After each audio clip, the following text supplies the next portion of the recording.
certains comportements des jeunes que nous avons vus là ces derniers temps, que je trouve totalement inacceptables, inadmissibles et répréhensibles. Moi, je dois faire comprendre une chose, que ce genre de comportement-là, ce genre d'agissement-là, on ne va pas le tolérer. Au ministère, nous avons d'ailleurs une politique de non-tolérance, mais là, on va agir. Et il faut que les jeunes comprennent que dans la société, nous avons des normes à respecter. Et c'est la même chose au niveau des écoles. On ne va pas permettre à ce que les jeunes agissent de cette manière-là. On ne va pas permettre à ce qu'ils croient que tout est permis. Il y aura des sanctions. Et là, croyez-moi, il y aura des sanctions qui vont être prises. Et je dois dire aussi que les directeurs d'établissement prendront des sanctions et ils vont agir. Ça ne peut pas continuer comme ça. Et je dois dire aussi qu'il faut comprendre quand, quelquefois, un enfant a un mauvais comportement.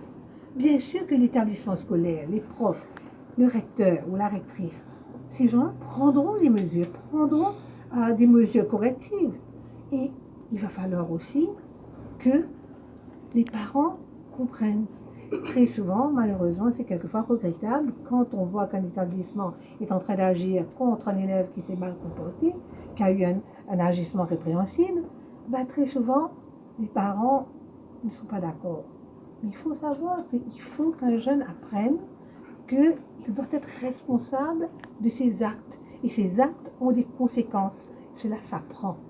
Et il faut aussi qu'on se rende compte qu'il faut discipliner un jeune. Et que ce travail-là se fait bien sûr à la maison, mais est aussi un travail de l'école. L'école fait sa part, les parents font leur part, mais je crois qu'ensemble, parents et l'école, ensemble, ils peuvent faire un meilleur travail. Alors, on va demander à ce qu'il y ait beaucoup plus de collaboration entre parents et établissements scolaires pour assurer que l'enfant progresse. Mais il faut aussi se dire que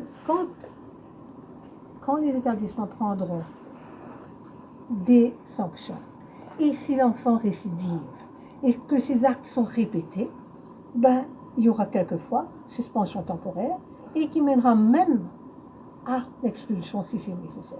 Alors des élèves qui continuent à agir d'une façon inacceptable, là, il faut dire qu'ils sont en train de risquer gros. Ces agissements-là, on ne les voit pas seulement dans les écoles, on voit ce comportement même dans les rues. Les autorités vont prendre des sanctions, mais il y a aussi une collaboration, il y a aussi une compréhension, mais il faut aussi que les parents, ensemble avec les établissements, donnent le soutien qu'il faut pour que ces enfants-là réalisent que leurs comportements auront des conséquences. Là aussi, je dois ajouter une chose.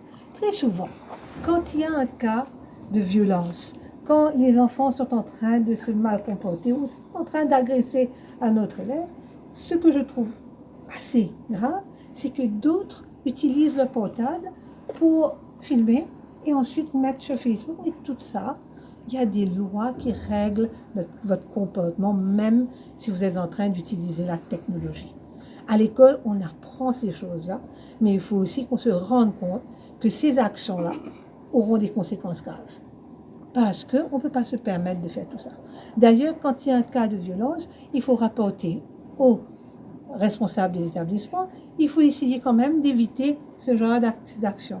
Alors, je pense que les professeurs font beaucoup, mais qu'il faut aussi que les parents s'y mettent.